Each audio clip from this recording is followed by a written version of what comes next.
Je l'ai dit et je le répète.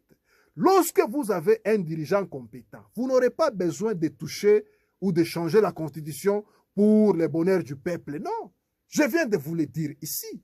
Est-ce que Moïse Katumbi avait changé la constitution pour améliorer les salaires des Congolais qui vivaient dans les Katanga, qui touchaient 30 $, 40 $ chez les Libanais, et ce salaire-là a été amélioré jusqu'à atteindre 250 et 1000, voire 2000, voire 5000 $ pour ceux qui travaillaient dans les mining. Est-ce que Katumbi avait changé la constitution? Non. Il était question de l'amour du pays, de l'amour du peuple et de la compétence. Mais lorsque vous avez affaire à un incompétent, je vous donne encore un autre exemple. Par exemple, quand Moïse était au pouvoir, les Congolais travaillaient et étaient sécurisés avec tous les équipements.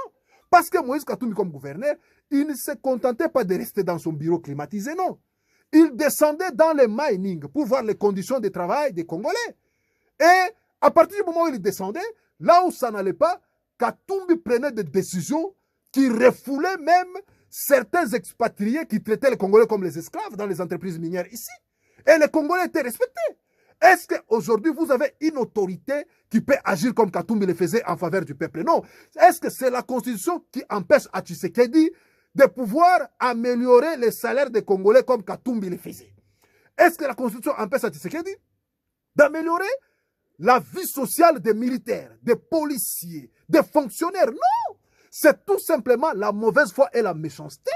Où vous trouvez les gens avec leurs amis comme les Kazadi qui dilapident des millions, voire des milliards de dollars qui pouvaient servir aux intérêts communautaires. Et c'est pourquoi ici, les Congolais sont appelés à comprendre que défendre la Constitution, c'est défendre notre vie et défendre la vie de nos enfants. Lorsque nous nous croisons les bras, nous allons finir par mourir en voyant comment ces gens nous font souffrir. C'est pourquoi nous sommes appelés à agir.